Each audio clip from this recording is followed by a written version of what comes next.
jacaylku markuu ku dhex dhigo murugo iyo sida oo kale walwal aan dhammaad lahayn mar walba waxaa ku galaya dabitaan badan iyadoo maskaxdaada wax badan ku soo laabanayaan xasuuso kala duwan. waxaana halkan in kula wadaagayaa arrin la soo wadaagay wiil ka mid ah dhalinyarada ku xiran channelka Young Keenan. wuxuu wiilkan arrintiisu ku bilaabay maalin maalmaha ka mid ah. wuxuu wiilan saaxiibo nahna wuxuu i baray gabar ku nooleed magaalada Beledweyne ee gobolka Hiiraan. wiilkan saaxiibado nahna wuxuu isaguna ku noolay magaalada Muqdisho ee caasimadda Soomaaliya. inkastoo gabadha wax aqoon ah u lahayn balse gabadha waxa ay baray wiilkan saaxiibada nahnay. aniguna waxaan ku noolahay mid ka mid ah wadamada reer Yurub. sida ayaan gabadha isku baranay kaftan dheer ka bacdi. gabadha waxay noqotay gabar aad u wanaagsan waan isla jaanqaadnay. anigana gabadha wanaageeda aad ayaan u jeclaaday. waxaan gabadha markay isbaranay kadib ogaaday inuu nahnay dad qaraabo ah oo wala dhashay. aad ayaan ugu sii farxay maadaama aan aqoonsaday dadka dhalay sida oo kale qolada ay tahay. inkastoo wadanka aan joogin waxaan aad ugu farxay gabadhay oo noqotay qof familkayga xaqiiqda aqoon durugsan iyadana u yeelatay. maxaa yeelay isku soo dhawaashadeedna wanaag ayaa keenay inuu noqonay dad bulsho ahaan isdhexgala. wax walba okay ayay noqdeen. marka ka bacdi gabadhay xiriir miyaa leedahay ayaan ku dhahay. waxayna igu jawaabtay maya aboowe. inkastoo malihi xiriir ayay tiri aad ayaan ugu farxay maadaama gabadhay ahayd gabar wanaagsan. muddo kadibna xiriir jacayl ayaan u bandhigtay sidii ayaana iga ogolaatay ama way iga aqbashay. aad ayaan u sii farxay marba marka ka dambaysa farxadaydu waa sii kordhaysay. waxaan noo bilowday xiriir jacayl oo qurux badan. inkastoo muddo kooban annagoo wala soconna qaasatan 3 bilood xiriirkeenu sii soconayo. habeenada ka mid ah anigoo guriga jooga waxay soo wacay wiilkan saaxiibada ahayn.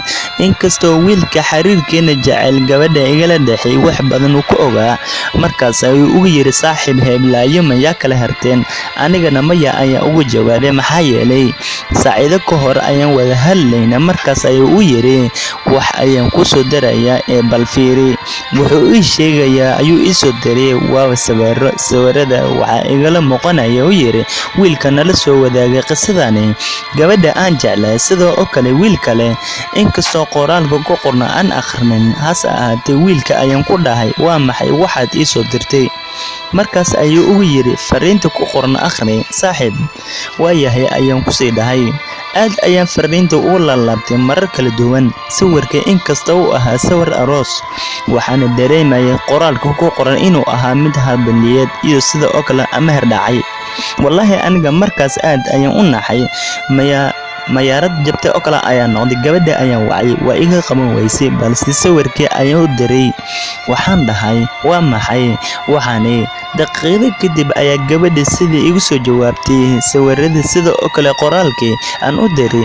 wicitaankaygana marka hore maadaama aysan ka soo jawaabin balse markay igu soo cisay waxay igu tiri haa arrintan waa run wax badan ayaa ka jira.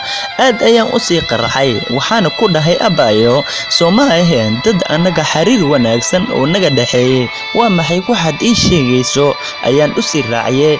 balse waxay gabadhay ugu tiri calaf maasan ii yeelin ee baay ayay igu sii dhahday. xaqiiqdii halkii ayaan ku yaabay waxaana ku sii dhahay maxaad ii dhihi weysay xiriir ayaan leeyahay. waxaana igu tiri kaas ayaan kaa qarinayay qaasatan xiriirkaasi. hadda gabadha way guursaday anigana waa in loo bilaayahay. mar walba xasuusteeda ayaa igu soo laalaabanaysa. marka tala ahaan sideen ku ilaabi karaa.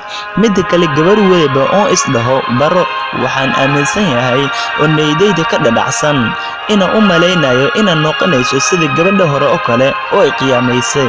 sidee kalsooni badan aan ku abuuri karaa hataa qof kale haddaa xiriir la yeesho. intaas ayaan rabay inaan idin la wadaago.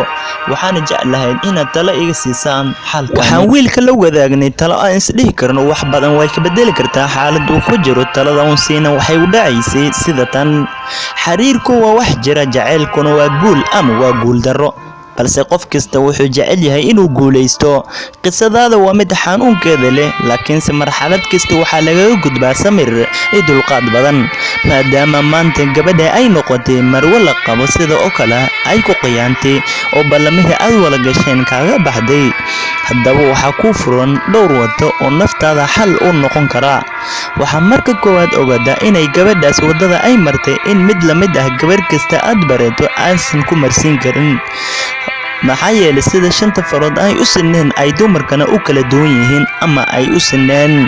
Qofka maanta ku qiyaamay in noloshaadoo dhan u dayacdana waa arrin laga fiican yahay. Waxaa kale oo xasuustaa in qofka aan la ilaabi karin uu yahay qofka daacadda ah, balse qofka khiyaanada badan waa ruux sida fudud aad ku iloobi kartaa.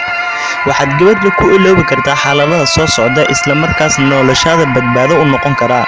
Iska iloow wax kasta oo xasuusaheeda ah sida sawirada iyo ciwaanada aad ka hayso ama aad kala xiriiri jirtay. 2.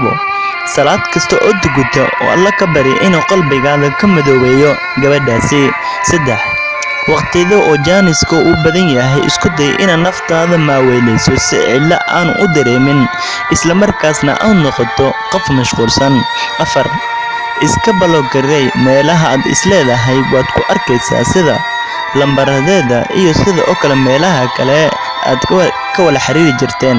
Waxaa kale oo ogaataa in gabadhaas aan ku niyadjabin. Waxaa ku furan fursado kale oo ku aamini kartid gabdho kale oo wanaagsan.